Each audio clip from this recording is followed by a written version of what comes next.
and welcome to the American Dream. My name is Nicole Flores, and I have the pleasure of being your host. We are really excited about today's show. We are going to take you to meet some extremely successful and empowering women who have worked really hard to create some successful businesses.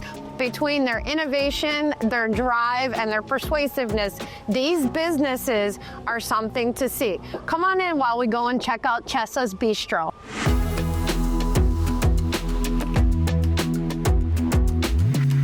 We have the amazing Chesa with us today. She is going to share everything about her journey and how she got here and some of this delicious food with us. Chesa, let's start with your food truck. How did that begin? So I was working in corporate and thinking about what my passion project would be after I left corporate and just exploring different options. And so I began to research food trucks.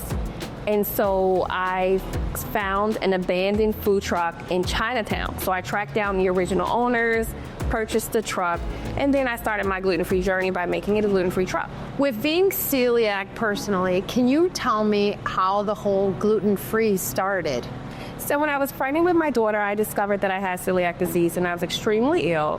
And I had to figure out, what food items contain gluten and what didn't. So it was a process of discovering, different symptoms that would impact my body, especially when I was pregnant, and that didn't contain gluten. How has the gluten-free market responded to your business? So over the years, there has been an interesting growth in people wanting to eat gluten-free. Before, it was difficult for people to dine out because they didn't know if they were going to have an allergic reaction. They couldn't trust cross-contamination. So now, as we're growing in this particular market, more and more people are feeling comfortable with dining out and eating gluten-free and trusting the restaurant that we're providing, allergy-free, friendly food that they can feel like home. They can feel safe and they can eat and no issues. Sure, as a celiac, it's really important to know that we can come out and we don't have to worry about the cross-contamination, but the flavor is still here. So I really appreciate that.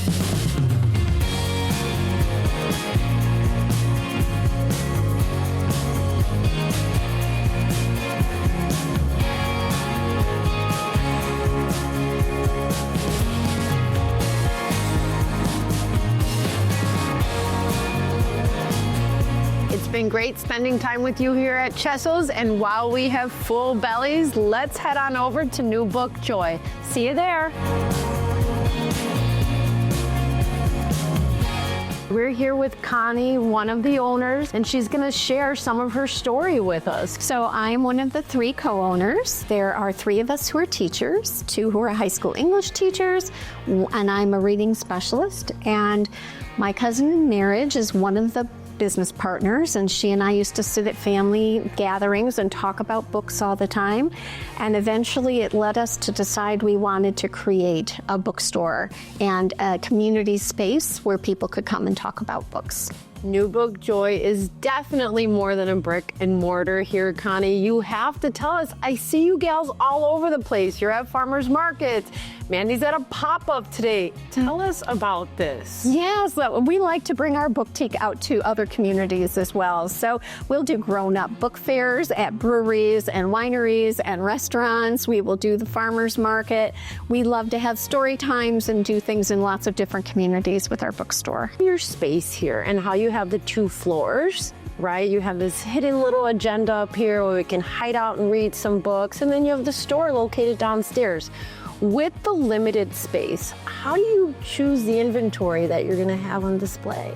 Well, our books were very carefully selected. We tend to pick books that when you close the cover, you want to turn and talk to somebody about them right away. So we're very picky about books that will create conversations.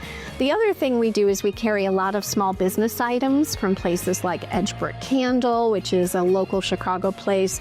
We have Homebody, which is another beautiful oils company that we use. So everything we curate in the store, we try our best to always have as much as possible locally owned and women-owned businesses.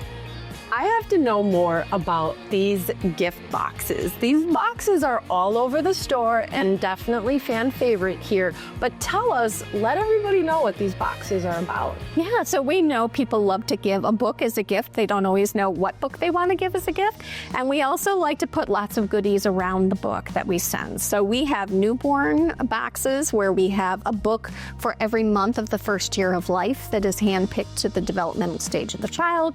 We have boxes for realtors to give at closing. We have boxes for newlyweds and graduates. So you just tell us the occasion and we'll create a gift box for you. I wanted to say thank you to Connie and all the gals here at New Book Joy for allowing us to come in, touring their store, and this lovely interview. Oh, thank you. Thank you, Nicole. We so appreciate it. On behalf of my other owners, Therese and Mandy, we really appreciate it. New Book Joy, you have to stop here, everyone, located in the Edgebrook community. Stop by.